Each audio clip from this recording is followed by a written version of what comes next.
The secrets of IT vendor management, Workday's big job cuts, and the pros and cons of Odoo ERP software. Those are just a few of the topics we're going to cover here in episode 109 of Transformation Ground Control.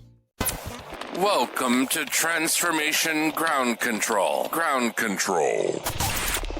The podcast that covers everything related to digital transformation. This podcast features technology agnostic and international discussions related to digital strategy, software selection, implementation, change management, business process optimization, and everything else you need to know to make your digital transformation project successful. Whether you're embarking on an ERP implementation, supply chain transformation, or any other business or digital transformation, this podcast is for you.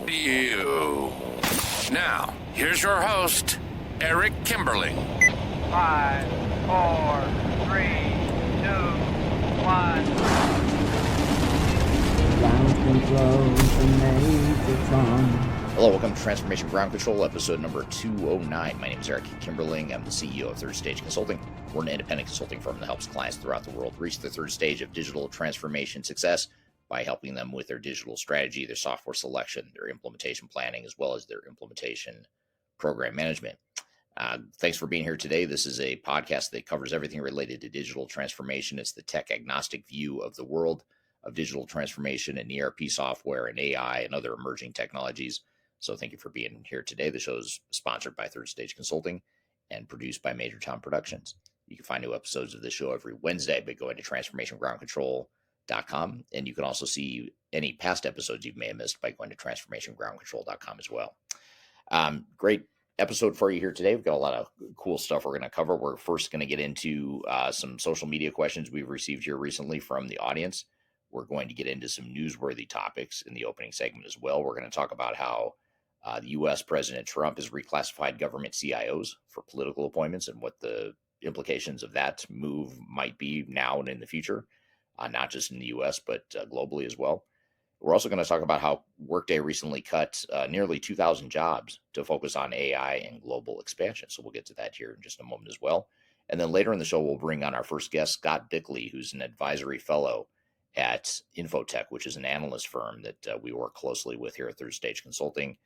He's going to be on talking about IT vendor management. So if you're part of a digital transformation or an ERP project, AI strategy and implementation, that sort of thing, you're going to want to check that out because we'll talk about how to manage those software vendors or any vendors you're working with as part of the transformation process you might be going through. And then later in the show, we're going to talk about Odoo. We're going to talk about the hidden pros and cons of Odoo ERP software, the things you need to know, and really get into the pros and cons of that software. It's an up-and-coming software that's very popular for small and mid-sized organizations, especially in the European market. So, and they're also expanding outside Europe as well. So stick around for that. So great stuff planned for you here today. And let's get first into some of the social media questions we've received here recently. We've gotten a couple good ones here that we're going to cover. And the question here is, migrating to RISE can be harder than migrating to S4HANA on native cloud. SAP's factory model for delivery needs serious management from the SI, which is the system integrator, or the customer to avoid unforeseen delays. So, there's a whole video I recently put out, published on my YouTube channel about SAP RISE. I also talk about Grow in that same segment. And if you're not familiar, SAP RISE is a program that SAP has launched to try and make it easier and more compelling for larger organizations that are already using a legacy SAP product. It's meant to make it more appealing and enticing to move from that legacy system over to S4HANA. And the way they're doing that is they're making it easier to set up a cloud environment. They're offering pre-configured solutions, and they're trying to create this perception of a sort of lift and shift from legacy system on-prem to S4HANA cloud. It's a good idea in theory. I think it's a great marketing and sales tactic, but I think it's underestimating the level of effort and the risk and the costs and the chaos and heartache required to move to S4HANA. Anytime you're moving from any legacy system, especially when it's an on-prem system, to a cloud-based system, it's just a massive re-implementation. It's a new product. It still might be SAP, but it's still not ECC. It's still not R3, which are the two main legacy systems that a lot of customers are moving from. You're moving to an entirely new system that's been rewritten for the cloud. So what that means is a couple things. One is that you've got a lot of new, different functionality that you just didn't have in ECC or R3, which is okay. That's probably why a lot of companies are wanting to move to S4HANA, is to get those new functionalities. But that entails a pretty big impact to your operations. It's a lot of change for people to go through. And the other part of it too is that a lot of S4HANA, for all the new features and functions that it offers, it still has some immature processes when you compare it to ECC and R3, those legacy on-premise systems that SAP used to support or used to focus on implementing. And what I mean by that is when you look at some advanced manufacturing, advanced planning, some of that outlying advanced areas of ERP. So, when you think about ERP, the main functions are like finance, accounting, inventory management, basic order entry, things of that nature. But when you start getting into complex manufacturing or complex demand planning and things of that nature, you're starting to really stretch the limits of any ERP system, but especially a newer ERP system. Now, S4HANA has been around for a decade now, so it's not a new system by any means, but it hasn't been around for decades like R3 and ECC were. And so the reason that's important is because these legacy systems had decades of R&D money behind it and advancements and new functionality and that sort of thing. So they really had time to kind of grow those systems into a bunch of different areas, a bunch of diversified business processes and workflows. And now companies are moving to S4HANA and finding that, yes, there's some new features, some new AI-driven, cloud-driven type functions and features, but there's some basic stuff that was essential or kind of a foregone conclusion in the legacy systems. And now that's becoming a challenge to make that shift, or that makes it even more difficult for organizations to make that shift to S4HANA. Now, to be fair, this isn't unique to SAP. If you're using an old Microsoft-based system, or let's say you're on JD Edwards and you're thinking about moving to Oracle Fusion, or you're on Oracle EBS, eBusiness Suite, and you're thinking about moving to Oracle Fusion, those are just a couple examples of legacy software providers that have legacy on-premise systems, and they're trying to migrate their customers over to these cloud-based systems. You have to be cognizant of the fact that, yes, you're moving to a more advanced technologically, as far as AI and cloud technologies and things of that nature. But you also have to recognize there's probably some work in production in terms of the software vendor creating that functionality, those features that are required to make your business run. And it's important to understand what those gaps are, not because you necessarily want to doubt the decision you're making to move to that new system, although it may make you rethink whether or not you want to implement that one solution or whether you look at other solutions as well. But even if you know you're going to move to that system, which is probably the path of least resistance, by the way, if you're using a legacy Microsoft or SAP or Oracle product, the path of least resistance is generally going to be to stick with that system via an upgrade to a cloud-based system. But you just need to recognize that you need to do a gap analysis to understand what it is you're getting and what you're not getting. And when you look at the stuff you're not getting, which there are going to be things you're not getting for any ERP system, you have to recognize and understand that, because those are where the risks lie. Those are the things that throw your project off track. Those are the things that increase your time and budget. Those are the things that can create change management issues or create risk mitigation issues. So you really have to understand what those risks are and so you can figure out how you're going to address those risks as part of your overall implementation plan. If you don't know what those are and you create an implementation plan, or you take your vendor's proposal on an implementation plan without understanding what those gaps are, you're guessing at that point. So you really need to understand and recognize what those challenges are, what those risks are. So that's a bit about, back to the question here. I just want to share that background as far as what the challenges are of moving from legacy on-prem systems to that same vendor's cloud-based systems. Everything I just said, by the way, is not relevant if you're dealing with a native cloud vendors such as NetSuite or Workday or Salesforce. Those systems are somewhat exceptions because they were built in the cloud decades ago, and their legacy system, if you want to call it that, their legacy system was already in the cloud. So every incremental improvement they've made over the years is still in the software. So it's a little bit different for those legacy SaaS or cloud providers. But when you're talking about these legacy on-prem providers that are now moving to the cloud, that's where that's a real issue. So back to the question about migrating Rise, to S4HANA, can be difficult, and you need serious management from the SI or the customer to avoid unforeseen delays. I agree with that comment, but I think it goes much deeper than that. And I think there's a lot that needs to happen before you even get to the point of bringing in the SI, because typically the SI is just focused myopically on just testing or designing, building, and testing S4HANA. They're not necessarily focused on transforming your business.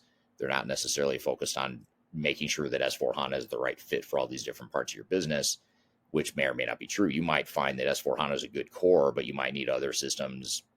And I'm not talking about other systems from SAP. It could be systems from other vendors as well. They're not focused on that because their job is to design, build, and test and deploy S4HANA. Their job is not to help you find agnostically what the right roadmap is or the right solution is. And they also, their job is not to necessarily improve your business operations or help you set up that shared services model that you might be trying to establish, or to help you define standard business processes and common business processes across your operations. That's not their job. That's not what they're good at. They're good at designing, building, testing, deploying S4HANA. So the reason I bring that up is because before you bring in the SI, you need to have a realistic plan. You need to have a realistic strategy. You need to know what the gaps are, what the risks are.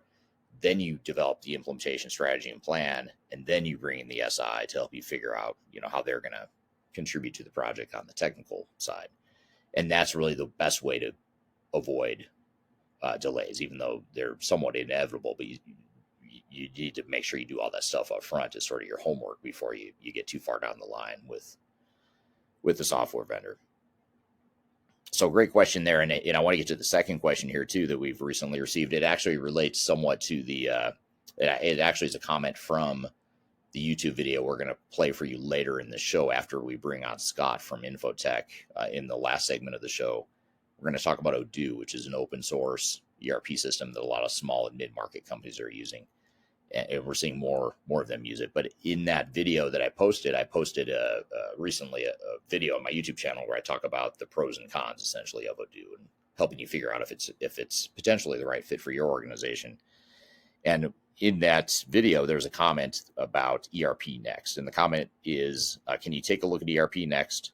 I don't think it's there yet, but there's some fairly big potential there for the small and mid-market space. So I do agree. ERP Next is another up-and-coming open source type of system, a competitor to Odoo.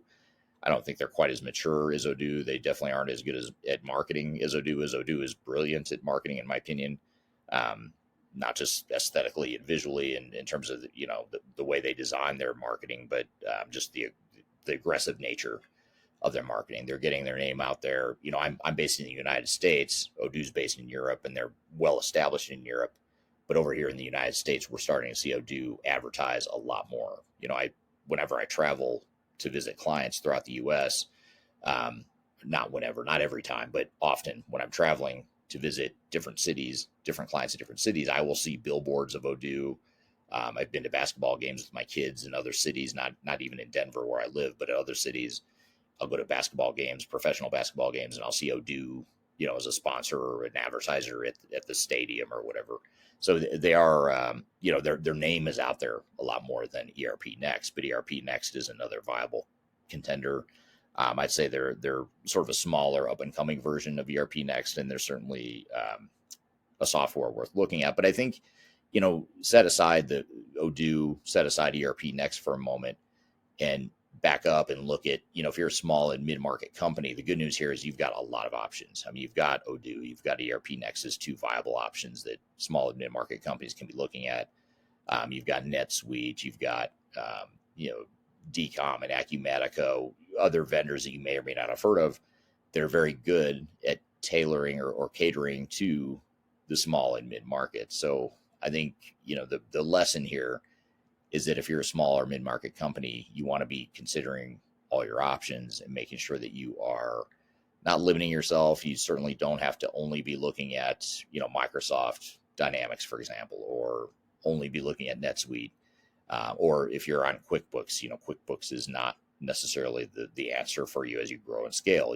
There are other options out there, other ERP systems and financial systems and accounting software that can help you grow your business. So ERP Next is one of them. Odoo is one of them. We'll talk about that later in the show here today, but there's other options out there as well. And so if you're doing research, if you're a smaller mid-market company, you're doing some research on potential ERP software or business software for your company, you can look at my YouTube channel. I've just search on my channel, just look up or search the term top small business software, and you'll see some reviews and rankings of software solutions that are built for small businesses.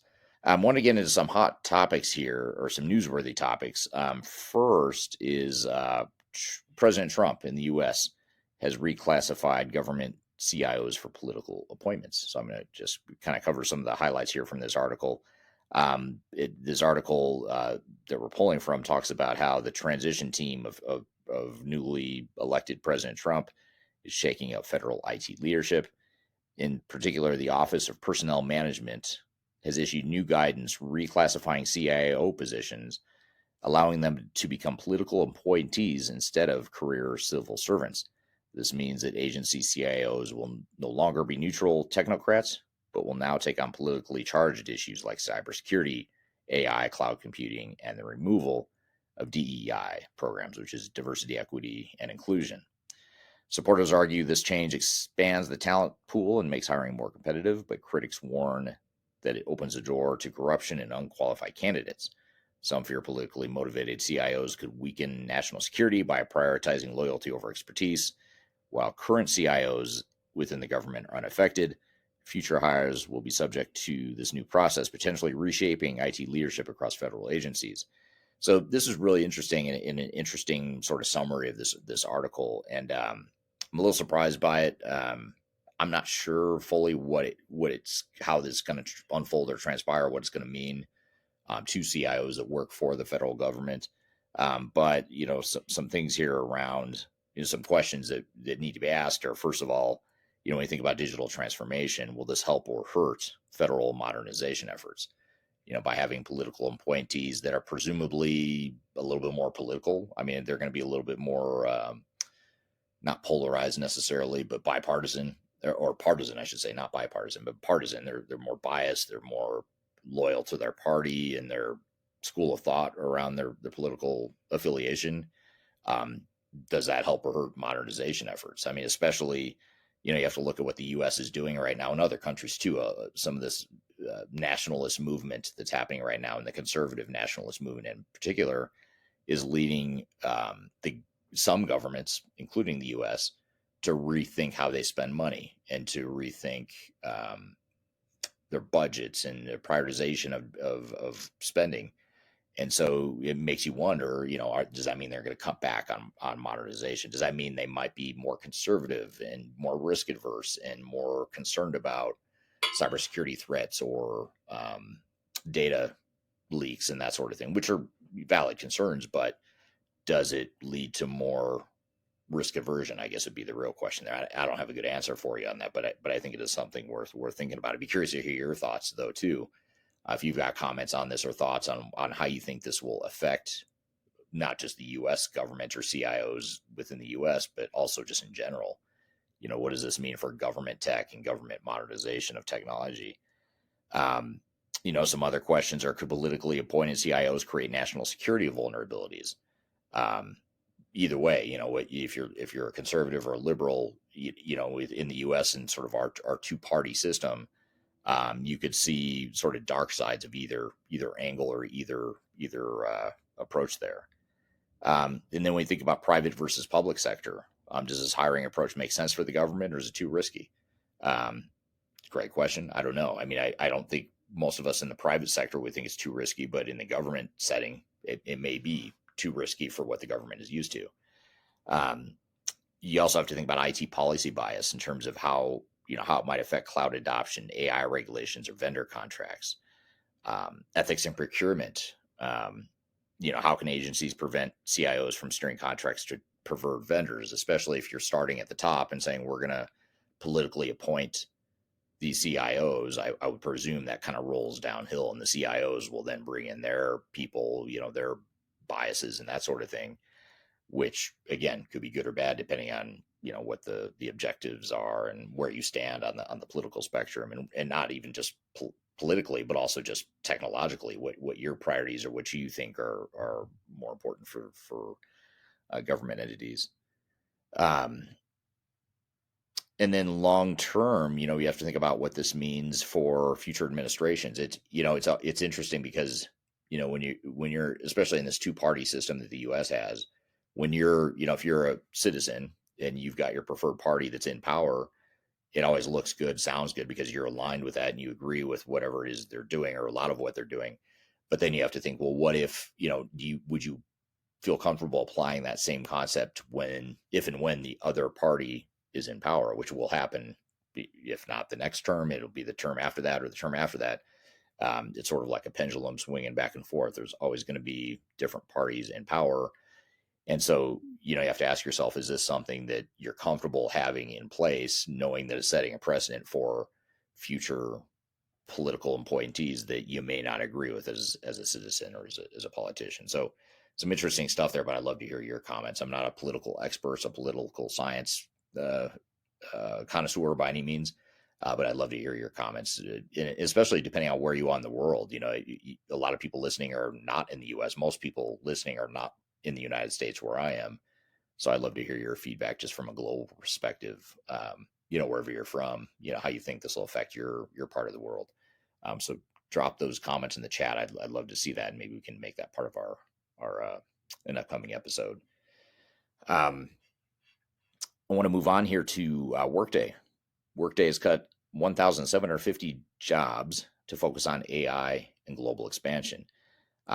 So they've laid off close to 2,000 people, or 8.5% of the workforce, as part of a major restructuring to invest more heavily in AI and expand internationally. The CEO of the company is claiming that AI demand is driving a new era of growth, but some industry experts worry about the layoffs and how it'll affect customer support and service quality. And I think that's something a lot of software vendors are struggling with. I know Salesforce just had a comparable layoff recently. Other tech companies have been laying off people as well. I think part of it is sort of the cyclical nature of the economy, but I also think AI is affecting this heavily. I think a lot of software vendors are cutting back on developers and other roles that can be automated with AI, while at the same time they're investing heavily or more heavily in sales, for example, just to sell more software. And at the same time they're trying to invest in the sales machine, they're cutting back on some of the back office functions and some of the development functions. So moving on, or continuing on here with Workday in particular, Workday says it will continue hiring in critical areas, but there's concerns about whether AI-powered support can match the human expertise that enterprise clients expect. Analysts believe the restructuring is part of a three-pronged strategy to cut costs, expand internationally, and use AI to improve efficiency. But the transition may come with growing pains, especially as Workday faces intense competition in HR software from both established players such as Oracle and others, as well as startups. So, this brings up a number of questions that, again, I don't have all the answers for, but it's worth discussing here. And I'd love to hear your comments in the comment or in the chat here in the podcast. But when you talk about customer service, with AI replacing human support, does that mean enterprise clients will face disruptions in service? It could be. I mean, or do you assume that agentic AI or agentic AI agents will help take some of that load off and help replace the fact that you have less humans providing customer service? I don't know. That could be the long-term gamble there. And then you think about AI investments. Is Workday's AI push a real differentiator? I mean, every vendor's talking about AI. They're all talking about how they're investing so heavily in it. But is it a real differentiator here, or is it just a trend to stay competitive? It's another question. If you're in the Workday ecosystem, I'd love to hear your feedback on that. And then you think about the global expansion strategy. What challenges is Workday going to face scaling internationally, and how does this compare to its competitors? And then, probably the most important one of the most important questions here is when we talk about or we look at the tech industry layoffs. We've seen a wave of layoffs in tech. Do you think it's purely cost cutting, or is there a larger shift happening in how companies approach talent? I think tech companies are becoming a lot more selective in how they approach talent and bring on new talent. But I think people that are coming out of school, out of university, that, hey, I have a background in AI and data science and analytics, I think those skill sets are going to be hot. And I think the job prospects for those types of people is going to be very, very strong for years to come. There's also the AI versus human expertise. Can AI truly replace high-level customer support and HR software, or will Workday's clients push back? It's a good question. I think that's a good question for the entire enterprise tech space, not just Workday, not just HR tech, not just the human capital world, but just in general. I'm curious to see if enterprise tech providers are going to truly replace or truly use AI to replace the human support that they've given in the past. And then long term, will this restructuring set up Workday for sustainable success, or could it backfire by damaging customer trust?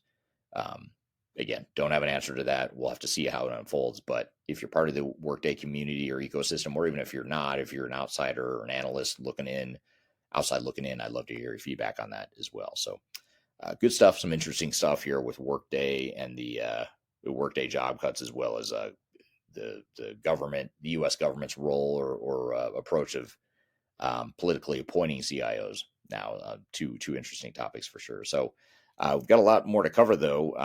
We're going to bring on our first guest of the show, Scott Bickley. He's with IT, or he's going to be on talking about IT vendor management. Hopefully he's more articulate and can speak more clearly than I am here today.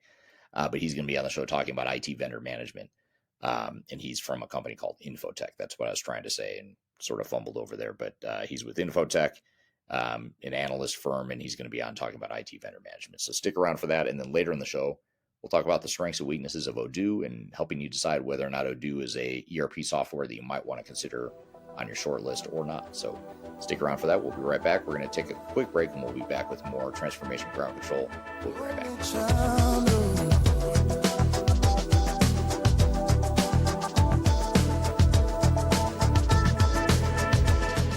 If you are involved in any sort of digital transformation or business change initiative, you'll want to download the Digital Transformation Report. With its comprehensive overview of business and technology trends and best practices, this report is a must-have guide for any transformation project or executive team. Download this free report by visiting Third Stage Consulting at thirdstage-consulting.com. You can also visit our website to learn more about us or download independent reports, videos, and other best practices. Again, visit thirdstage-consulting.com today to learn how you can take your transformation to the third stage of success. Are you looking for ways to promote your product or service to enterprise technology decision makers and influencers throughout the world, like the ones who listen to this podcast?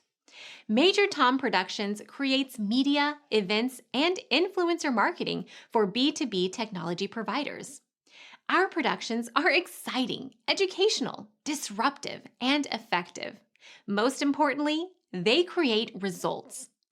Our content is unlike any other in this industry, engaging, influential, and trusted by technology buyers and influencers throughout the world. Each month, our productions reach hundreds of thousands of targeted buyers and decision makers who trust and engage with our honest and tech-agnostic content. With long-tail viral results and engagement with our content, Major Tom Productions provides a way to reach your target market and create awareness, calls to action, and a connection with potential customers. So collaborate with us today. Learn how we can feature your product or service on podcasts such as Transformation Ground Control, Journey to S4HANA, and Journey to Dynamics 365. We can also feature your brand on our YouTube channel called Digital Transformation with Eric Kimberling, which boasts over 100,000 subscribers and over 2 million video views per year. You can also participate in our in-person events, including our Digital Stratosphere Conference. Contact us today to learn more. We can tailor a marketing campaign that works for you. We look forward to helping more people learn more about and become engaged with your brand.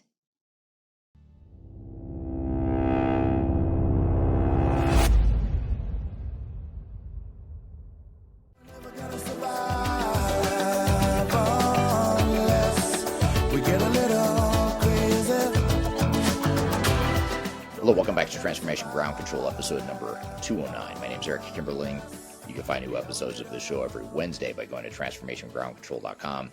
This is the podcast that covers everything related to the tech-agnostic world of digital transformation. So we're not here to talk about how great technology is. We're not here to sell software. We're just here to talk about agnostically and objectively digital transformations and what it takes to be successful, the good, the bad, the ugly. So thanks for being here today. The show is produced by Major Tom Productions and sponsored by Third Stage Consulting Group, which is an independent tech-agnostic consulting firm that helps clients with their digital transformation journeys, including strategy, software selection, implementation planning, and the implementation as well. So I'm excited for our next guest, first-time guest on the show, Scott Bickley. He's a advisory fellow at InfoTech, and he's someone I've known or gotten to know here in recent months over the last year or so. And InfoTech, as an analyst firm, is a company we work with closely. We're actually customers of theirs. We've sponsored their conference in the past as well, and really gotten to know their team really well. And I think they're a great analyst firm. I really like them. I think they're a lot more above board and objective than some of the other big analyst firms, and they're actually a lot bigger than you might think. The more I learn about them, the more I'm shocked at how big they are and how expansive their scope is, even though a lot of people haven't heard of InfoTech. They might have heard of Gartner or Forrester. A lot of people haven't heard of InfoTech, though, but really good firm. And I've gotten to know these guys and very smart people. And one of those smart people we're fortunate to have on the show here today, Scott Bickley. He's an advisory fellow at InfoTech. All that being said, Scott, thanks for being here today. Hi, Eric. Thanks for having me. Absolutely. Glad to have you here. You and I have gotten to know each other pretty well over the last few months through collaborations and just the collaborations our two companies have together. So for people that don't know you, though, tell us a little bit about you, what you do, and also tell us a little bit about InfoTech, if you don't mind. Oh, sure. Yeah. My name's Scott Bickley. I'm an advisory fellow at InfoTech Research Group. InfoTech Research Group is whoops, sorry about that. Just moved myself off the podcast. Is an IT research and advisory firm. Been around since I believe we were founded in 1997. Joel McLean is our founder and owner. And basically our mission is to produce practical research and insights that you can use to actually change your processes in your business, have real effect on your outcomes from an IT and business perspective. We have an IT division, and we also have a sister company, McLean Research, which focuses the same on HR, IT research and advisory services. So on the IT side, we're broken down by the traditional IT verticals: CIO, security, data and analytics, applications, infrastructure. Our team is vendor management and contract and price benchmarking. And then, essentially provide a full suite of services to IT leaders to bring them up from, maybe that firefighter, trusted advisor level, all the way up through being business partners and innovators and leaders within the business. I've been there almost 9 years, or a little over 9 years. Kind of started out the contract review function or portion of our practice, as well as the IT vendor management and software license and compliance function. And then a few years ago, we formally added on our price benchmarking and guided negotiation service. And collectively, we're known as the Vendor Contract and Cost Optimization Practice, VCCO. Gotcha. Yeah, what's interesting is, InfoTech is actually a service we use. So we're a customer of yours. And that's originally how this all started, Right. Our relationship with InfoTech. And then through co-sponsorships of one of our events and one of your events, that's how I got to know you. And I didn't realize how big InfoTech is. You know, you hear about Gartner, you hear about Forrester, you know, they're big, massive behemoths, but InfoTech is not a small analyst shop. Tell us a little bit just about the size and scale of the organization, if you don't mind. Sure. Yeah, I believe we have around 30,000 clients. Like I said, the business has grown at a blistering pace ever since I've been here. And it's always had a history of aggressive growth. And I think that's because the product's pretty sticky. We're pretty passionate people that work here. We like what we do. We like helping our clients find successful outcomes. So yeah, I think last year we ended up about a $250 million US dollar revenue basis, and you know, continue to seek to grow and take market share from our competitors in a healthy and productive way. Like I said, it's really all about helping our clients to their outcomes. If we do that, they're happy, they renew, and they expand their services, and we help them really in our practice from the business side of their IT and HR journeys. Got it. Very cool. Well, good. So I guess just diving into it, for those that aren't familiar, can you tell us a little bit about, well, first of all, how did you get into this field before I dive into what IT vendor management is? That'll be my next question, but just how did you end up in this general space of IT vendor management? Well, ironically, I was thinking about that last night in anticipation for today, and it really started more of an analog path than a digital path.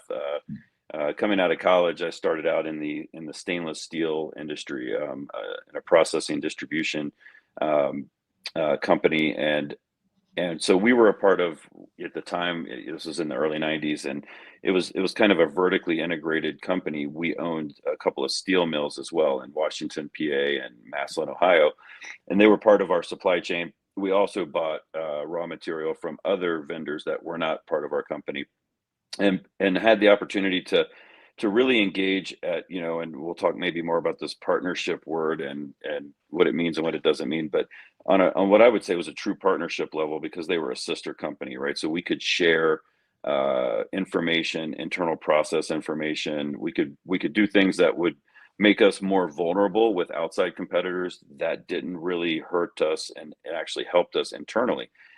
And so we were able to share information and process and learnings, and they were able to improve quality on their product. They were able to provide us quality at a higher yield in terms of the gauge thickness of the metal that we were looking for. All of these characteristics were enhanced. And we did very similar things with our other suppliers, but in a more formal manner, and it wasn't something where we could get as intimate and share the learnings in the same way. So we had good results with them, but they weren't quite as good as what we could achieve internally with this kind of partner relationship. And so it was kind of from a supplier relationship management, as it's known on the direct material side. It was a very eye-opening experience. That initial work experience for me was foundational as well, from the areas of learning about quality systems management, learning about process and management and people, and how all three come together to kind of form, you know, what you need internally so that you can help your vendors help you succeed from an external perspective as well. Then that later translated into the technology space when I eventually relocated from the East Coast to the Bay Area, and moved into the tech space, and then kind of from there things took, you know, more of a technology centric and IT centric path going forward. Very interesting. So how would you summarize then, you know, that's an interesting journey, kind of going from, I don't want to say old school because it's still around, steel and that sort of thing. Someone's got to do that stuff, right? But you're in the tech space now, but now that you're in the tech space, you're focused on IT vendor management. How would you summarize what IT vendor management is? You and I were talking right before we went live about how it's such a broad topic. There's so many different angles and directions we could go, but how would you sort of simplify it for a layperson that doesn't really know what IT vendor management is? Yeah, it really is. And part of this maybe, you know, take a step back and think about how we used to do business, let's say pre-cloud or when cloud was just first emerging. Things in the IT world were very much people and data center centric. We were, you know, adding hardware, adding appliances. When we bought software, we bought the software, but then we basically installed it. Once it's up and running, we owned it. So we had to build these teams, we had to build these technical competencies, and we had to have really strong leadership and management from an internal facing perspective. And that's still important. It'll always be important. But with the emergence of cloud, we started seeing workloads starting to shift outside of the data center to third parties. So we were always dependent on third parties to sell us our software, implement our software, consulting, and things of that nature. But now that it's exploded, and you've seen this shift of workloads move out of the data center into the cloud, different layers of the stack, infrastructure, platform, software as a service. You're talking about now having hosts of managed services and outsourcing being compartmentalized. And so now you're dealing with just as much third parties and fourth parties in terms of vendors as you are internally managing people and those resources. So how do you in IT for a long time just has not really adjusted to that very well. And it's one of these things where, you're thinking, well, we have these pain points, we have these problems with our vendors, we have performance issues, or we have contract issues, or we have things not being done the way we want them done. And we've always focused and gone out and focused on these little areas independently to try to attack the symptom or attack where there's a pain point, but we haven't holistically and systematically looked at, how do I get away from managing this vendor reactively, tactically, to building a strategic program around how do our vendors fit into our whole ecosystem? How should we be looking at them systematically?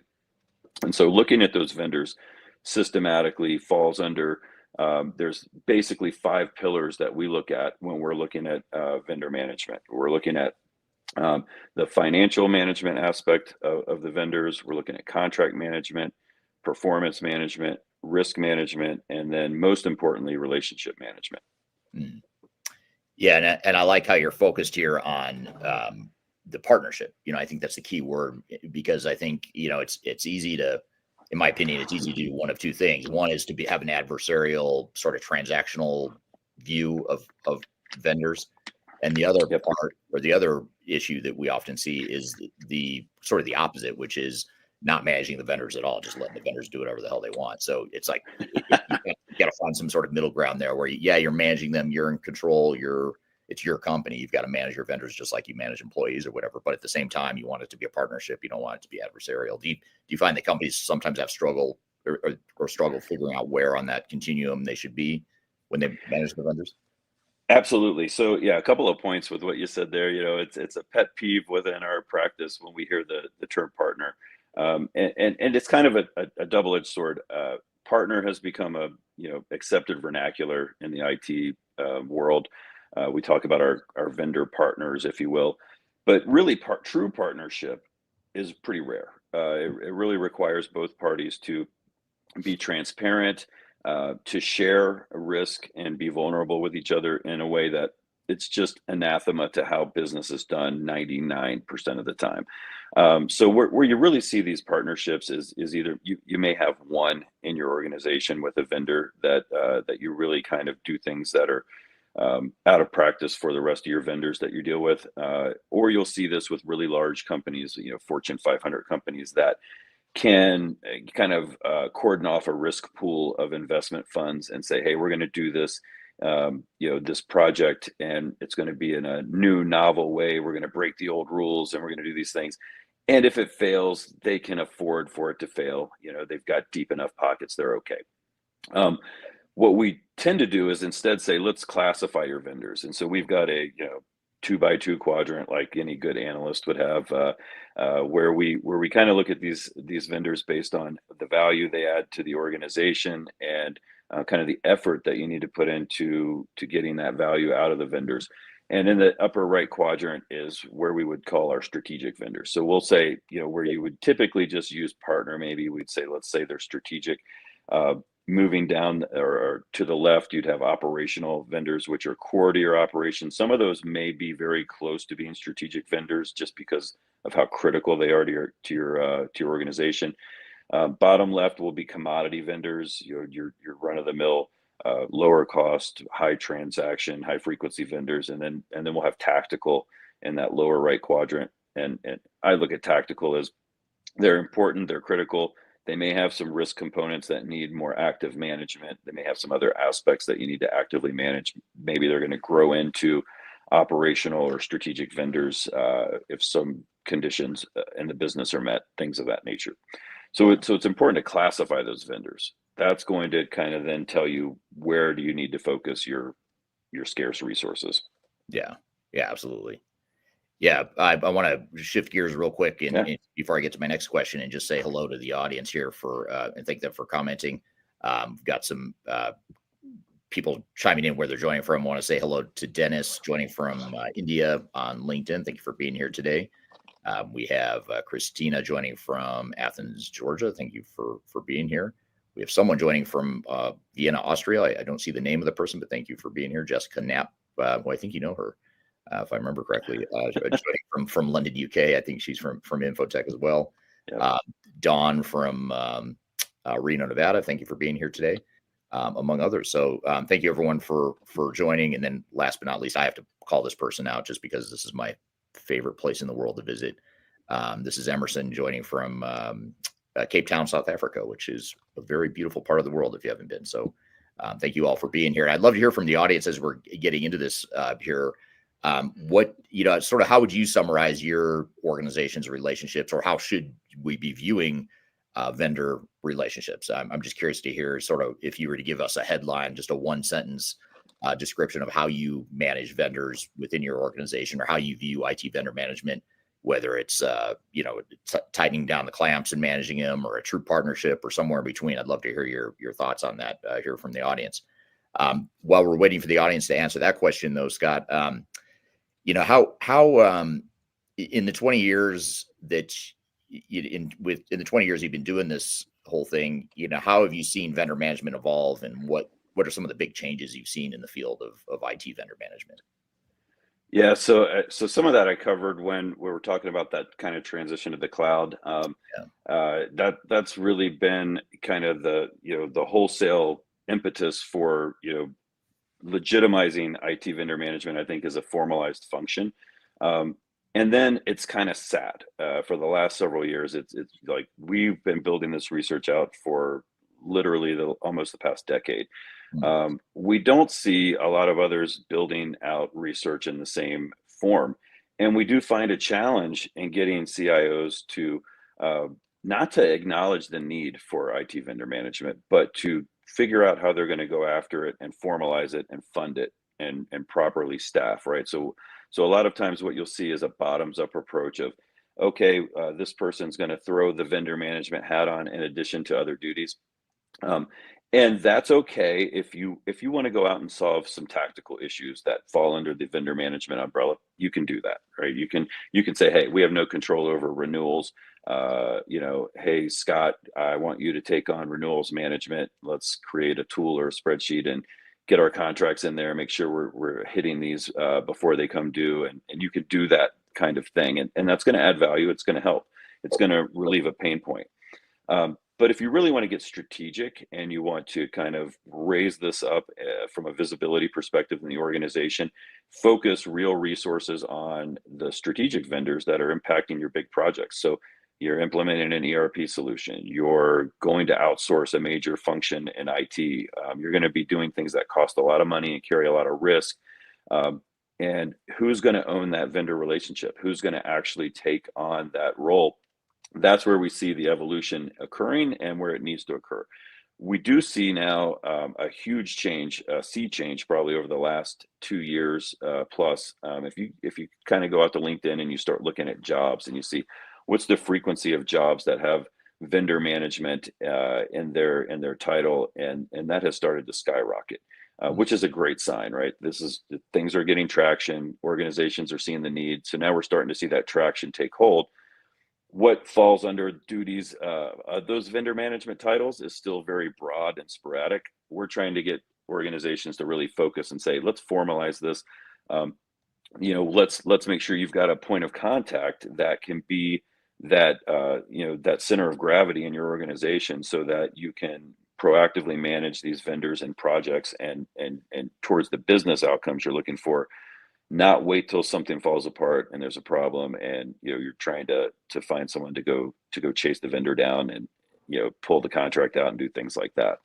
So it's kind of it's getting there, it's moving in the right direction. but it's one of these things where you've got two components. You've got the risk management component, and then you've got the value add component. It's very difficult to get organizations to invest in risk management unless it's mandated, because there's already so many things mandated from a regulatory and a compliance perspective that adding more to that budget line item is not appealing. And the reality is the value add, it does take some time to realize. You have to kind of take that, I call it the quality curve. You have to make an investment, and you're going to see, things kind of dip in terms of performance as you build out the function, as you bring in the right people, you start training them up, you engage the business, and then you start seeing the benefit over time.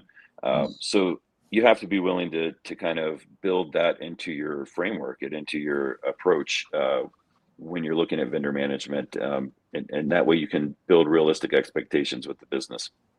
Yeah.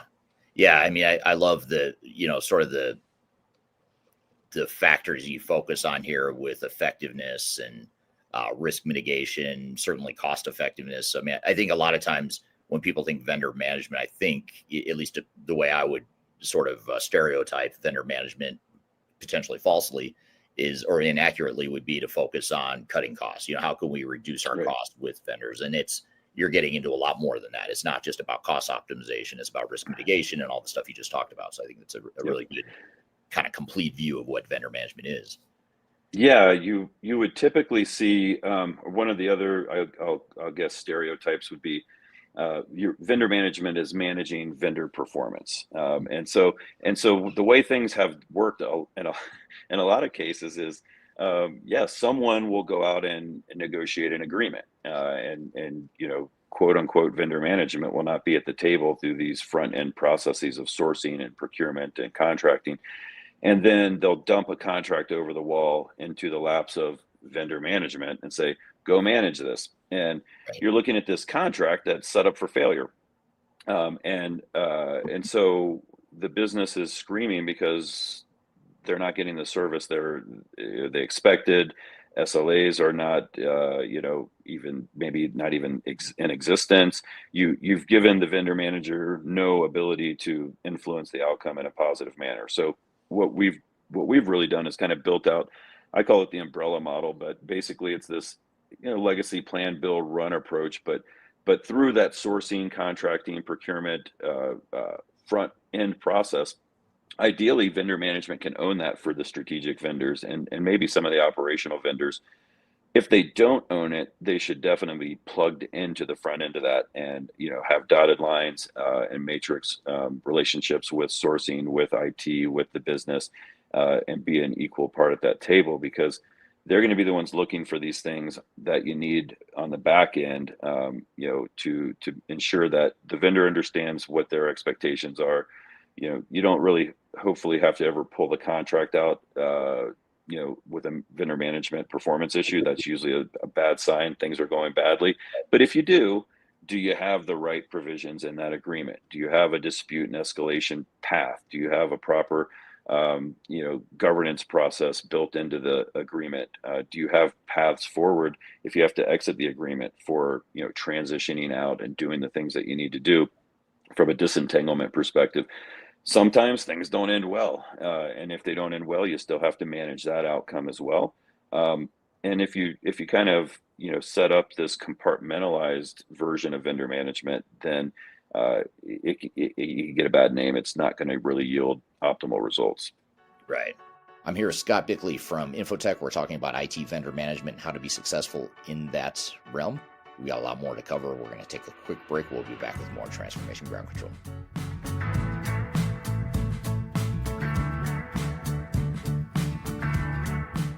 My name is Eric Kimberling, and I'm the CEO and founder of Third Stage Consulting. Before we dive too far into today's content, I want to invite you to learn a little bit more about Third Stage Consulting, who we are and what we do.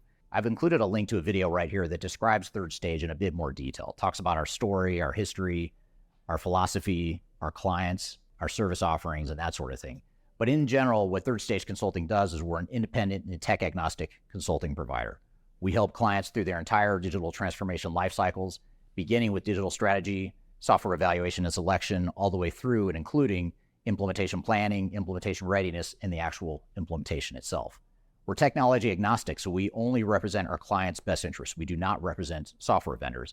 But having said that, we work very closely with software vendors, all the leading players that you can imagine. We've worked with both in helping clients evaluate and select them, but also in helping clients implement those solutions as well. So we have a very broad, objective, agnostic view of the market that is meant to really represent your interest as you go through your digital transformation. I also encourage you to scan this QR code right here to get access to our resource center. This resource center has a ton of information, ton of ebooks that are free. You have access to top 10 software rankings, playbooks for how to make your project more successful, guides to change management, YouTube videos, all kinds of stuff that are going to help you through your digital transformation. So I encourage you to scan this QR code to get access to those resources. And please feel free to reach out to me directly to brainstorm ideas about your project. Even if it's just informally, you want to bounce around some ideas and get some informal advice, I'd be happy to spend some time with you. So feel free to reach out to me. I've included my contact information below. You can also find it in the description field of this video as well. The last thing you want to have happen is for your digital transformation to end up in court. I've been doing this for 20 years and I have seen everything. My name is Marcus Harris. I'm a software and technology attorney focusing my practice on drafting and negotiating software-related contracts and litigating software disputes across the country. Feel free to reach out to us at taftlaw.com. We'd love to talk to you about the litigation process and what you can expect.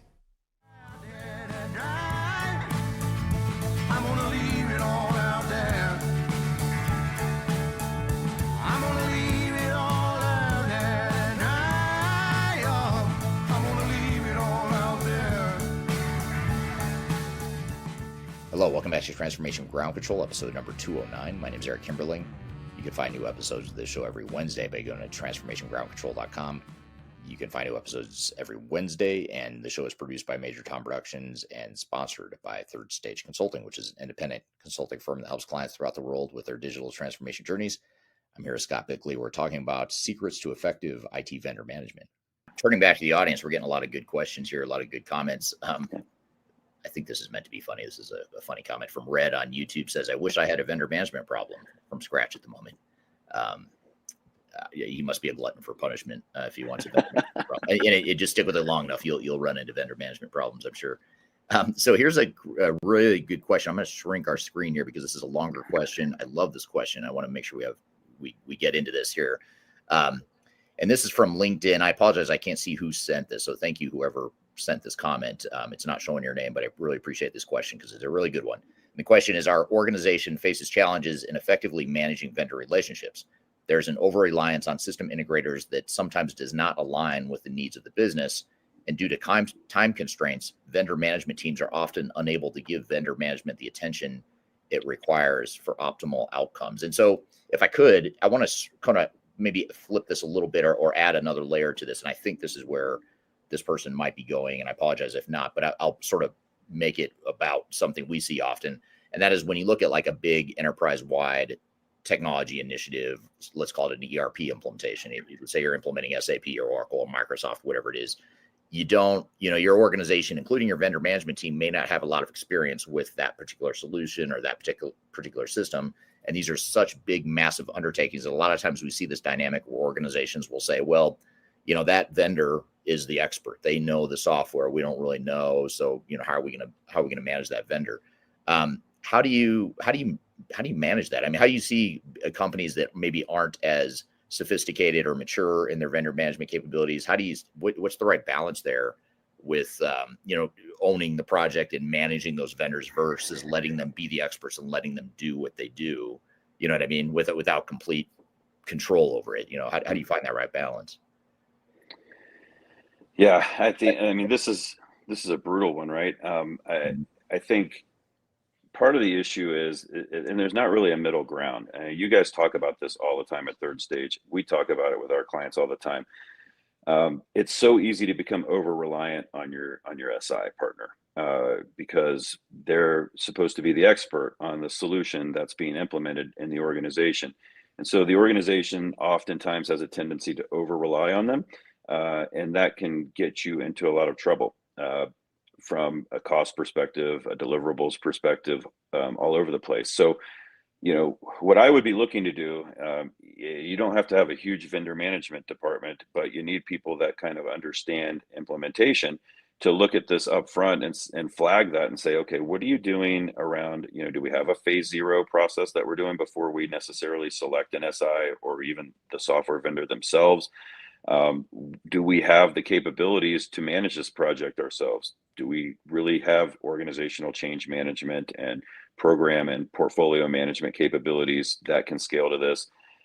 What are we going to do with our business subject matter experts that we're going to have to pull to work on this project? These are all of the things internally that you have to set yourself up for just to be able to effectively work with the SI, because otherwise what happens is you have this deficit of capability, and you start expecting the SI to fill in the gaps that you should be filling in on your own side of the fence. And so, a lot of organizations will say, well, we can't afford that, or, well, you have to figure out how you're going to fill that gap. Some of it can be filled with some third-party consulting that's vendor agnostic, like what you guys do at Third Stage and others do.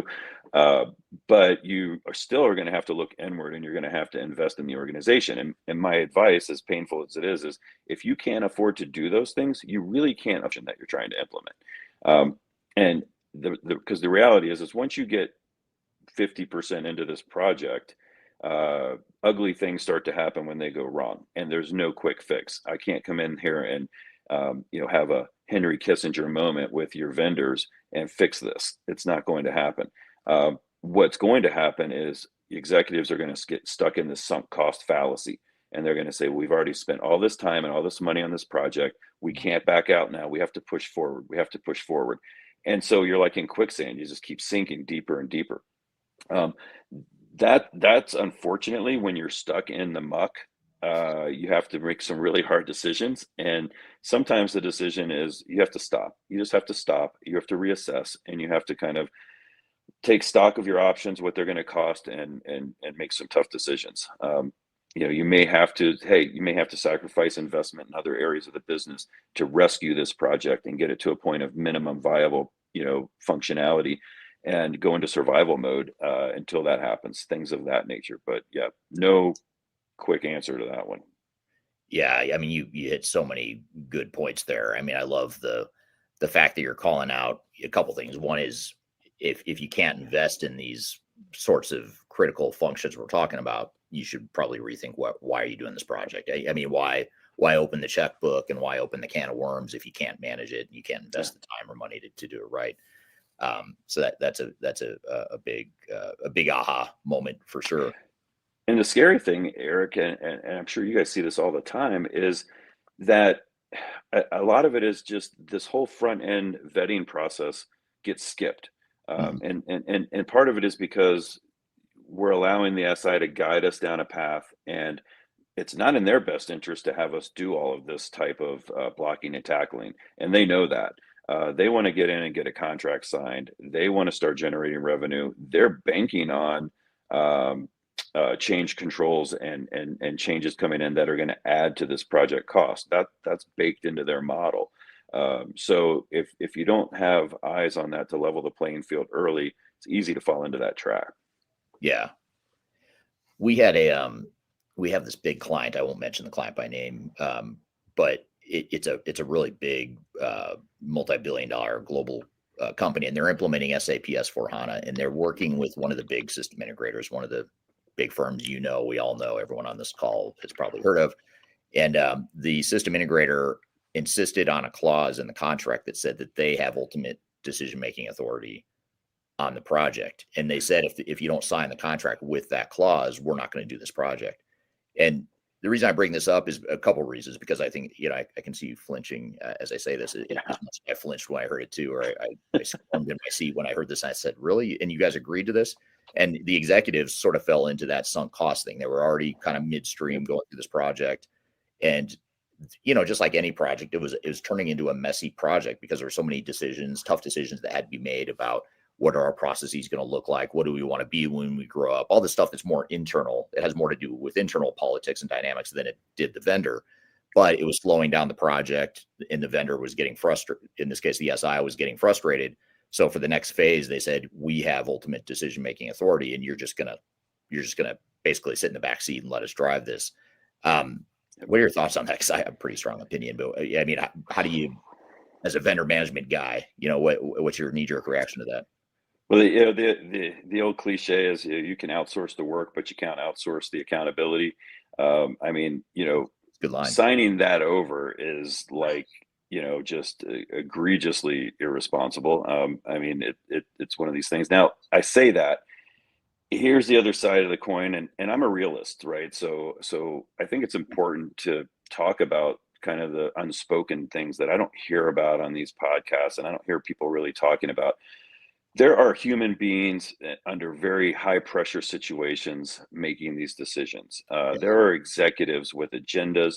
And quite frankly, you go up the stack in a multi-billion-dollar a year company and you're in, any form or fashion of the C-suite or the VP layer, you're making a significant income, and you're going to make decisions that are almost as much in your self-interest sometimes as you are the company's interest. And even if it's in the company's interest not to sign something like that and to push back and to stop the press and do all this stuff, if you have a CEO that's saying, no, it's full steam ahead, I hate to tell you, you're going to do what the CEO says. That's life in the fast lane, and that's reality. So I can look here and I can criticize and I can poke holes in that all day. And if you were on a phone call with me as an analyst, I'm going to tell you, don't ever sign that. I can't advise you to ever sign that. Your reality may force you to accept something crazy like that. So I acknowledge that, but I think it's, another myth is, I think sometimes, you see this all the time in the software licensing space when it comes to compliance. You think that these large corporations just have it all together because they're so big and so profitable, and they're seemingly so mature in certain areas. A lot of times you peel back the onion a couple layers, and they're just as in need of help as small and mid-sized enterprises. And the problem is the mess is just 10 times bigger because they're so huge, right? And they've bought companies, and they've integrated companies, and they've not integrated companies, and you have quite a spider web sometimes to untangle there. And so those problems become massive rocks, at different, across the organization. From an IT perspective, IT has really big boat to turn around, and you can't turn those big boats around that quickly sometimes. Yeah, it's interesting, and that's same with us. As being independent agnostic advisors, we can advise all we want, but ultimately there's internal politics and other dynamics that we're not always privy to and we're not part of. So decisions get made oftentimes that run counter to what we would suggest as best practice, but you have to help the client through the process for whatever it is. And so a lot of times we're in a position too, where, like in the case of this client, it's like, why did you sign this contract? Okay, well, you already signed, so there's no going back now unless you completely, cut the entire project, which is not going to happen politically. So then it becomes a matter of how do we do damage control? How do we mitigate the risk given the situation we're in? Well, you're right. And so that's where, when we started talking about this with relationships, right? So, okay, so let's say you've signed this contract and maybe it's got 6 other things in there that are equally horrible. Okay, that's fine. What have you done, and if you're this big of a company, it's this big of a project, you've got multiple layers of governance that should be happening, from the tactical day-to-day, account team, engagement team. You probably have, onshore and offshore resources. So you probably have engagement leads from both of those perspectives. You should be then having kind of more middle management governance and status. And then you should also have some executive level touch points that are occurring. And so, in my mind, you're always, once you've kind of hitched your horse to one of these big SI wagons, or, in the mega vendor space for software, the big vendor wagons, you kind of need to understand how they do business, and you have to be open to how they do business. And you have to figure out, okay, this is how we do business. This is how they do business. How do we meet in the middle? How do we work together as effectively as we can? We may have to change some things on our side to flex to the way they do things, in order to be successful here. And we're already in $10 million, and 8 months into this project, the decision's been made. We're going to continue forward. all right, fine, let's start forging and doubling down on these relationships, and let me get to know your company better. Let me get to know you better. Let's figure it out. How can I help you help us? Basically. And this is all, you take it all the way back, to the beginning of these things. It's kind of like, how do you set yourself up for any negotiation? And everything is a negotiation in these projects. You need to understand your stakeholders and what are their interests, and what are the relationship paths, and you need to kind of, if you haven't done that in the beginning, it's never too late to start doing that. And I'd say double down on that and really kind of forge some paths of communication that can benefit you from speed of information flow, getting things moving back on track, or adjusting so that you can get them back on track, maybe even building relationships that have them want to help you, and they'll do things that are not necessarily constrained by the contract. Yeah, absolutely. Here's an interesting follow-up, or kind of a different point of view on that same thread that we're just talking about. You mentioned the word mega vendors, big vendors, and that's sort of what we're talking about right now. But this is from Juan on LinkedIn. Juan says, sometimes I found that the big vendors do not always fit your needs. Frequently, the small businesses can give better, faster, and cheaper service versus big regional brands. Is it true we need to keep an eye to guarantee quality service? Or it's true we need to keep an eye to guarantee quality service? Which is your experience? So in other words, do you have a preference, or do you see your customers or clients struggling more with one bucket or the other? Or are there just trade-offs? You trade in one risk for another? Or how would you sort of compare and contrast managing a big vendor versus a small vendor? I mean, I think if we're sticking with like the, kind of the SI theme, it's easy to default into one of the big four, or, the big eight, whatever they are these days, if you factor in some of the larger Indian based firms. It's easy to go with those because they have name recognition. Executives recognize them. The board recognizes them. Oh, Accenture. Oh, Deloitte. Oh, Capgemini. It's known. But I think, and in some projects, the scale is large enough where you're going to need a scalable partner to some degree as well. But I think everyone views this as a one-stop shop, and reality, let's say I'm doing an SAP implementation. I probably want some resources from SAP on that project, if I can get the right ones, as from, like, let's say, an architect perspective, if nothing else. I'm probably going to want some third-party, boutique type of consultants to come in to help me with project management and governance, and helping keep the playing field level. And then I'm going to need some dedicated resources on the implementation, and those I need to have companies that have done this before in my industry. And if that best fit is with a Deloitte, or with a KPMG or an Accenture or whatever, so be it. But understanding that when you're doing business with those companies, they're only, depending on the size, everything's always dependent, right? How much you're spending and how big your project is how flexible they're typically going to be on their contracts and their processes. But they have set processes, and they have set accelerators to drive you into these solution sets. So you need to vet those very carefully. It might be that, a smaller, medium-sized consultancy is a better fit for you. I find that a lot of companies, they either don't even consider that, or they don't know where to find them. And that's a challenge as well. It's like, how do I find out that there's 200 other consulting groups out there doing these types of implementations? And that's where I think layering in multiple resources, like what you guys do would probably bring to light names people haven't heard of before. Why don't you add these in? Consider these in your vendor sourcing process. Yeah, and I think one other thing you're bringing up here that we're touching on, or sort of diving into here, is that when you view these big transformation projects, you really have to think of them not as software implementation projects, but transformation programs. Yep. So you think of technical implementation project, transformation program. Those are two different things. And implementation project is one thread of an overall transformation program. And so you might have, let's just say you have Deloitte, and you have Deloitte coming in to implement SAP, the S4HANA. So that's one thread of the overall transformation. And yes, they're going to provide their project manager for that one thread.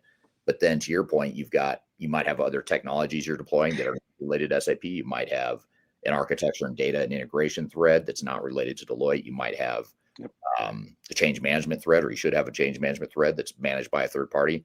And then over the top of all that, you'd have a program, and that should be ultimately owned by the client. And a lot of times what SIs do, because they, especially the big ones, because they want as much share as they can get of your project, they're going to say, don't worry about that program management function. We've got a project manager that we're going to give to you, and that person is ultimately responsible for this entire project. But we don't need someone in charge of the project. We need someone in charge of the program. So I have you seen that, or have you seen helped clients navigate that dimension? Yeah, I mean, some of the things that, well, the biggest takeaway from that is what's the purpose of the SI? What is their mission? Their mission is to implement your technology. Their mission is not to transform your business. And so, we ask of them more than they are set up, and their mission is to provide us in a lot of cases. That's probably the biggest problem we run into. And then we let them sell us on the fact that we don't need to do these things to take care of our own side of the fence. Yes. And the reality, and you always have to separate your account team from the team that's going to be boots on the ground. And that's why I think it's really important when you're vetting vendors. I mean, we want to look at all manner of risks, but I want to understand, and I want to see that you've done this before for people in my industry, and I want to talk to them. And if I can talk to them, what I generally find out is they're going to they're going to be honest with me about the pain points they experience, things that they should have done on their project that they didn't do. They're going to kind of highlight things for me. A lot of people will say, well, these references, they're only going to just tout the line of the vendor. I don't find that to necessarily be the case.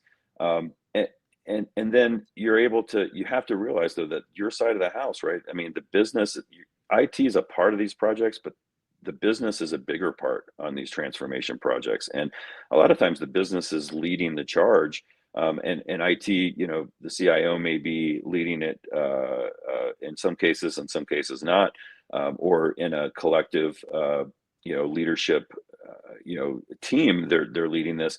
But you've got so many moving parts. This is one part amongst many, and it's a critical part. It's got to be integrated into everything that you do.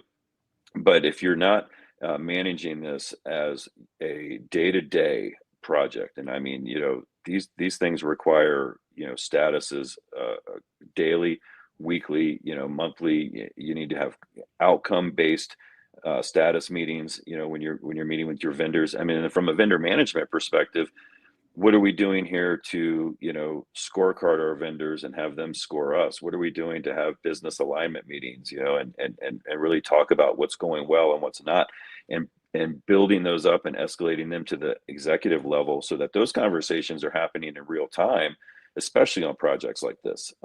It's not just like we're signing a contract and then we're just going to take it from you for whatever you shove down our throats. We want to have say in this, and we want to build into that contract the mechanisms for this bi-directional feedback, for this governance, for escalation if there's a dispute that doesn't get resolved, timelines and SLAs associated with all of that. Yeah, absolutely. Here's a question from Emerson. Or a comment from Emerson. If the rules of engagement is not laid out from the inside out, then expect a project contention with reputational risks and disputes. Yeah, and then absolutely. Gassan on LinkedIn says, I find having two project managers on a project, one from the SI and one internally, can reduce derailing of the project. And I think that's a key point, because again, it's easy to think, well, we're not the experts. The vendor is the expert, so let them manage the project. But you've got to have some accountability and ownership. And if you don't have that knowledge of, let's just say S4HANA, you're implementing S4HANA or any other technology, your internal IT program management team doesn't have that expertise, let's just say. That's where third parties like our company, and I'll be self-serving here for a moment, a company like Third Stage, that's what we do. We help people that are project managers, but they're not experts in ERP or digital transformation. We help them manage those projects effectively. So it's not just checking a bunch of boxes saying, yes, the vendor did A, B, and C, but it's, yeah, they did it, but did they do it well? Did they do it the way it needed to be done to fit your business and your needs and that sort of thing? So I think having that internal accountability is really the key of what Gassan's touching on there. So I apologize, Scott. I mean, I had a million questions for you. We got through like two of them because because the audience had so many questions, we're definitely going to have you back, because I feel like we haven't even really scratched the surface of where I wanted to go here today, which is okay. The audience had a lot of really good questions too. But I guess just to sort of wrap this all up or put a bow on it, what sort of next steps do you advise to a company that's just getting started on a big initiative, or they're just managing big transformation project? What are ways that companies could get started on effective program or effective vendor management? Yeah, absolutely. It's a great opportunity if they haven't established a function around vendor management to start now, right? And definitely, I'll be a little self-serving here. Avail yourself of a service like InfoTech Research Group or other to get guidance on what this looks like and how you can structure this and how you can start the process. This doesn't have to be a boil the ocean initiative. You could say, hey, we're going to dedicate one full-time resource to this. They're going to be focused on vendor management as it pertains to this transformation project. I promise you that transformation project is going to have multiple vendors involved and plenty of opportunity to practice and hone your skills. These will, some of the blocking and tackling activities may already be done because this project's so high level.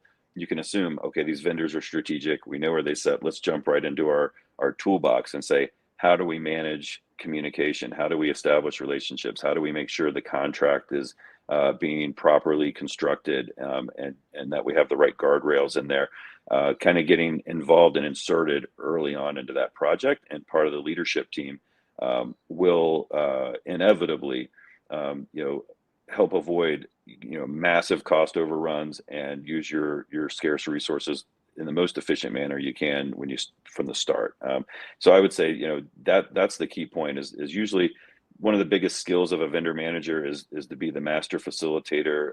They need to understand, they need to kind of be a jack of all trades and maybe master of a couple.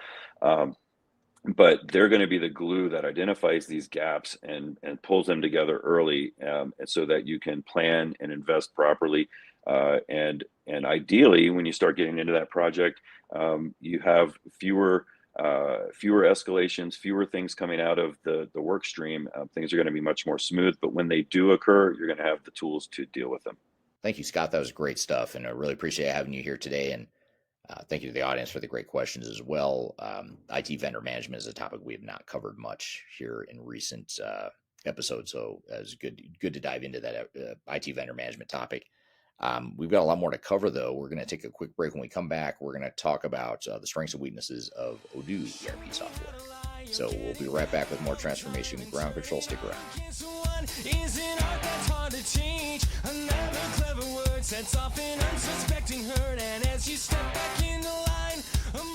I'm excited to announce the release of our 2025 Digital Transformation Report.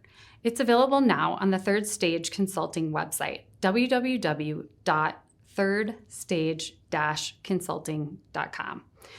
This report gives you an unbiased, technology-agnostic insight to help you optimize your organization's projects for success. Get your copy today using the QR code in front of me or on our website.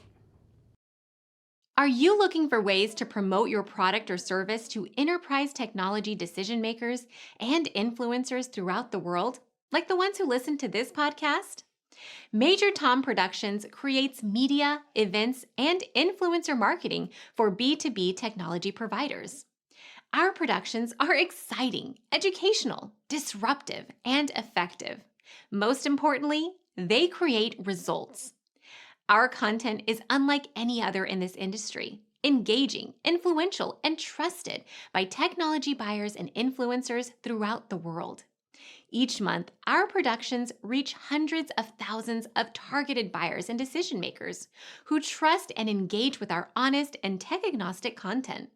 With long-tail viral results and engagement with our content, Major Tom Productions provides a way to reach your target market and create awareness, calls to action, and a connection with potential customers. So collaborate with us today. Learn how we can feature your product or service on podcasts such as Transformation Ground Control, Journey to S4HANA, and Journey to Dynamics 365. We can also feature your brand on our YouTube channel called Digital Transformation with Eric Kimberling, which boasts over 100,000 subscribers and over 2 million video views per year. You can also participate in our in-person events, including our Digital Stratosphere Conference. Contact us today to learn more. We can tailor a marketing campaign that works for you. We look forward to helping more people learn more about and become engaged with your brand.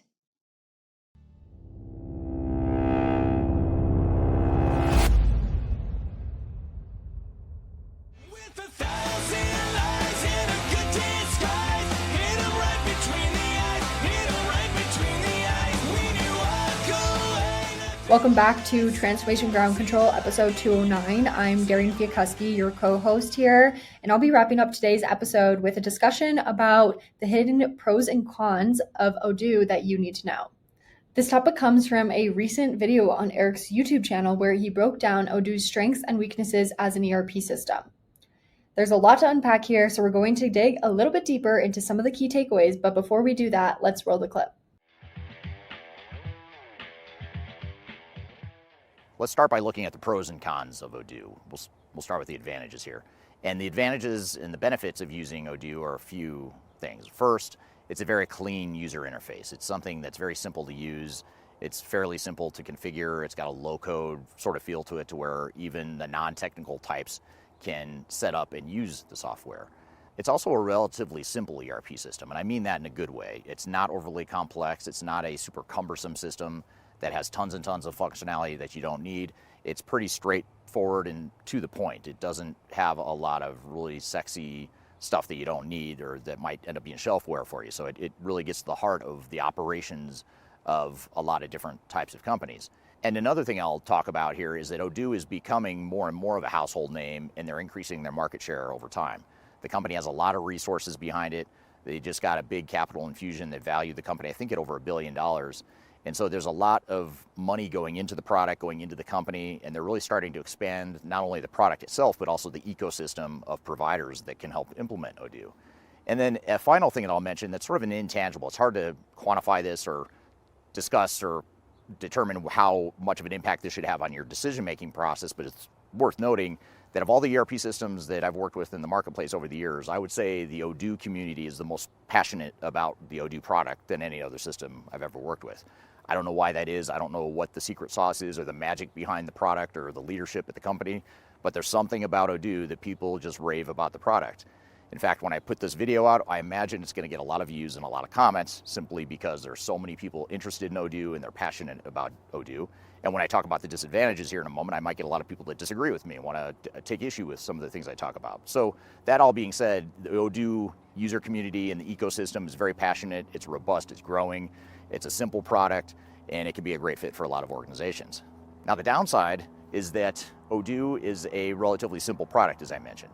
So if you're a relatively simple company, you're high growth, you're not a huge company, you have relatively simple operations, Odoo can be a great fit, especially if you're moving from like a QuickBooks or some Excel spreadsheets or manual processes. Odoo can be a natural fit for your first ERP system, much like a NetSuite or some of the other entry-level ERP systems in the marketplace. But if you're a big, complex, diversified organization, you might outgrow Odoo pretty quickly. It might be too limited for your abilities, especially, for example, if you're a large, complex engineered order manufacturing company with a really complex supply chain, really complex manufacturing operations, very complex and robust planning needs.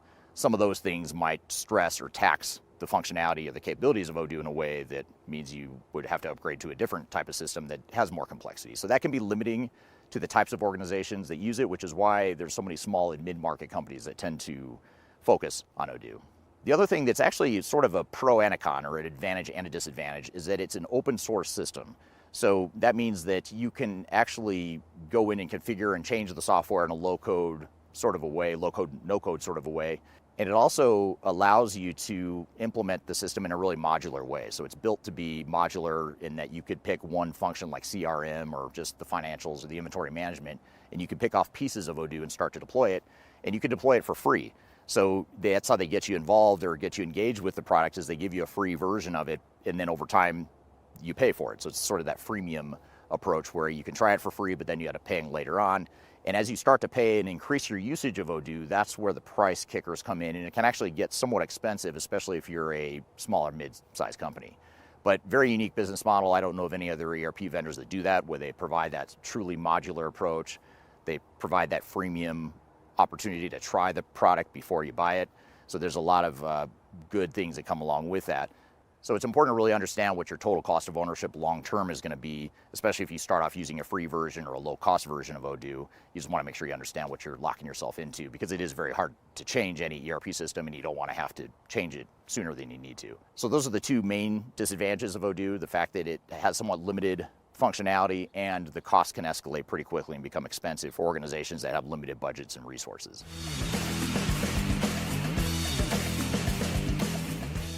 Now, the types of companies that are going to be the best fit for Odoo are, first of all, going to be companies that are in the small and mid-market. If you're a company that's under, say, $100 million in revenue, that's probably the sweet spot of where we see organizations interested in Odoo. Not to say there aren't larger organizations that use it. I know Odoo as a company is trying to target some of these larger enterprises, but realistically, we see mostly companies under 100 or even 50 million or less that are using Odoo that are seriously interested in the product. Odoo also does really well with, as I mentioned before, sort of vanilla businesses. And I don't mean vanilla as in boring or vanilla as in they don't have any competitive advantages. I just mean the operations themselves aren't overly complicated or overly complex.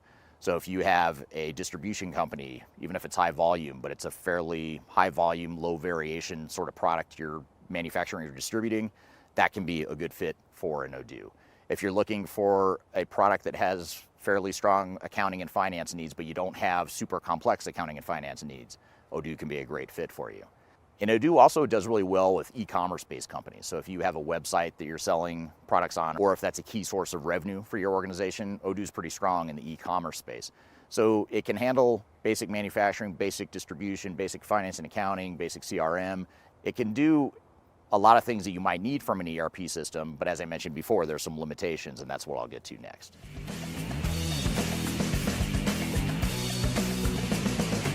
So the question is Odoo the right fit for your company? And I've shared with you some of the pros and cons and some of the situations where Odoo fits best. I'd say if you are a small and mid-sized company that has fairly vanilla or fairly standard processes, or if you have processes that are shapeable, you're willing to change those processes to fit the software, then Odoo might be a great fit. If you're a big multinational, complex, diversified organization, Odoo's probably not going to be a good fit because it doesn't have the robust capabilities that, say, an SAP S/4HANA or an Oracle Cloud ERP might have, or even Microsoft D365. So you really have to make sure you vet out the business processes and make sure you understand what Odoo can and can't do. And that's important for any ERP system you might evaluate. And it's important to recognize and understand what those limitations are. So that was a great breakdown of the pros and cons of Odoo as an ERP system. One of the biggest takeaways for me was how Eric ranked Odoo in his top 10 ERP systems for 2025, which some could say that is an interesting choice considering Odoo's position in the market compared to some of the bigger names out there. So that leads me to my first question for you, the audience. Do you agree with this ranking, and do you think that Odoo deserves a place among the top ERP systems? And more importantly, how does it stack up against competitors like NetSuite or Microsoft D365 when it comes to scalability and long-term viability? Another point that stood out was Odoo's clean user interface and modular approach. This is something that really sets them apart from other ERP systems, making it more flexible and easier to adopt for businesses of different sizes.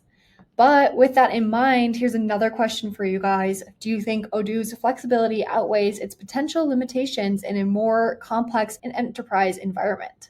We would love to hear your thoughts, so drop a comment below with your take on these questions and we'll be sure to jump on board and respond. As always, thank you for tuning in to Transformation Ground Control. If you enjoyed this discussion, don't forget that we have 208 past episodes covering everything from ERP best practices to digital transformation trends, so make sure you check those out in the meantime. New episodes drop every Wednesday, so make sure you're subscribed or have your notifications on so you don't miss out. Next week, we have a really exciting episode featuring Jan Baan as our guest. So you definitely will want to tune in for that one. And thank you again for listening. We will see you next time.